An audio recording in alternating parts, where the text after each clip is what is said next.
If you've ever called yourself stupid after a small mistake, your brain may already be wiring that into your identity. Even psychologists miss this crucial truth about how your brain actually works, and I'm going to share it with you in the next 8 minutes. But first, let me ask you something that might change everything you think you know about yourself. What if I told you that the voice in your head, the one that's been narrating your life story, has been lying to you? What if that inner critic telling you you're not good enough, smart enough, or capable enough isn't actually telling you the truth about who you are, but instead is literally creating who you become? So when you walk away from a small mistake and call yourself stupid, your brain doesn't hear that as a reaction. It hears it as a pattern to reinforce. Here's what's happening inside your head right now that most people never realize. Your brain doesn't believe what's true. It believes what you repeat. Notice what just came up when I said that. This isn't a motivational lecture. This is neuroscience. Your brain is constantly rewiring itself based on the stories you tell it. And those stories are becoming your reality, whether you realize it or not. Think about this for a second. How many times today have you already told yourself something negative? You might already be seeing this in your own mind right now. Maybe you looked in the mirror and criticized your appearance. Maybe you're watching this video right now thinking you're the type of person who starts self-improvement content but never follows through. Every single one of those thoughts isn't just harmless mental chatter. It's part of the pattern your mind is reinforcing. Your thoughts shape your feelings. Your feelings drive your actions, and your actions become your identity.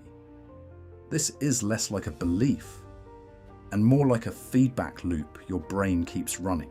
The person you think you are today isn't set in stone. It's the result of thousands of tiny repetitions, reinforcing themselves without any awareness. In a moment, I'll show you a simple way to interrupt this pattern in real time. Your brain is always rewiring, always. Every thought you think is physically changing the structure of your brain. Scientists call this neuroplasticity, and it means that who you are right now is not set in stone. The shy person can become confident. The anxious person can become calm. The person who feels stuck can become someone who takes action. So how does this actually work? When you say something to yourself often enough, with enough emotion behind it, your brain starts to believe it as fact. This is why self-talk really matters. It's not harmless background noise. It's the most powerful tool you have for shaping your reality, and most people are using it against themselves. Let me paint you a picture of what's happening. Every time you tell yourself you're not good at something, you're not just expressing an opinion. Notice what just came up when I said that. An image in your mind, a sensation in your body, a certain tone of voice. By doing this, you're giving your brain an instruction. You're telling it to look for evidence that supports that belief and to ignore evidence that contradicts it. You're programming yourself to feel a certain way, even when opportunities arise. You're literally training yourself to act in ways that confirm what you've said. Here's a simple scenario. Someone gets feedback at work, says to themselves, "I'm not good enough," avoids speaking, and thus reinforces this identity.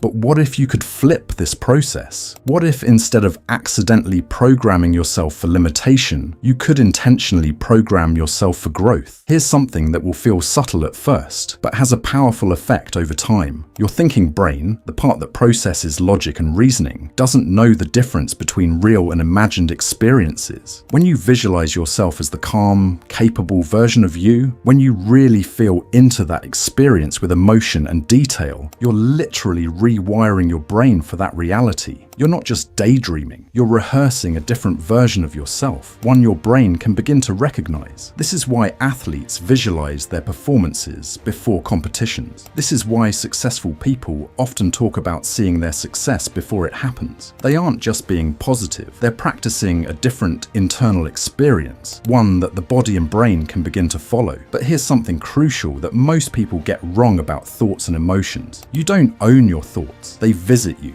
You don't have to believe all of them, and you definitely don't have to act on all of them. That voice telling you can't do something, that's just a visitor. You can acknowledge it without letting it run your life. Here's another game-changing insight. You can't think your way out of a feeling, but you can feel your way into a new way of thinking. Most people try to logic themselves out of anxiety, sadness, or fear. They think if they can just understand why they feel bad, they can think themselves into feeling better. But emotions don't work that way. Emotions that don't get processed stay stored in your nervous system. Your body always keeps the score. That anxiety you've been trying to think away, it's still there, stored in your muscles, your breathing patterns, your posture. That's why sometimes you can know logically that everything is fine, but you still feel terrible. Instead of trying to think your way out of emotions, allow yourself to feel your way into new thinking. When you allow yourself to actually experience and process emotions, when you give them space, breathe through them, and let them move through your system, that's when your thinking naturally shifts. That's when new perspectives become available. Most of your behavior happens automatically. It's subconscious. Your nervous system is always drawing from the past to anticipate what might happen next. It is making predictions about what's going to happen next based on what's happened before. It's using past experiences to predict what's about to happen. When something has hurt before,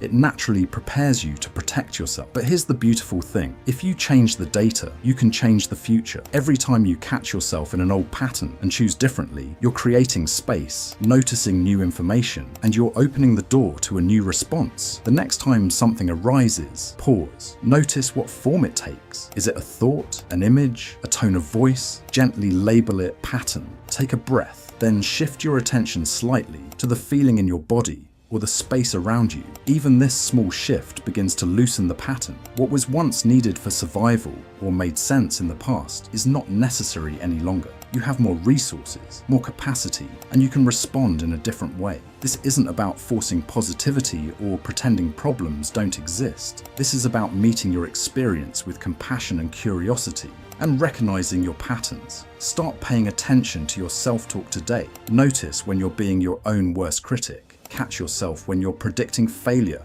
or assuming the worst. These moments are opportunities to take a step back, see the patterns, and try something new. When you catch a negative thought, don't fight it. Acknowledge it. Then ask yourself what you'd rather believe instead. Then start repeating that new belief with emotion, with conviction, and see if you can give it the same amount of energy you used to give the old limiting belief. Over time, what you repeat becomes easier to return to. So what are you going to start repeating? What patterns are you going to begin practicing? The choice is yours, and it begins with noticing the patterns and responding differently. Your future self is waiting for you to offer your mind something steadier to return to. If you're ready to start changing these patterns, not just understanding them, there are a few resources below that can guide you step by step. Feel free to explore what resonates, notice what shifts in your own experience, and we'll see you in the next video.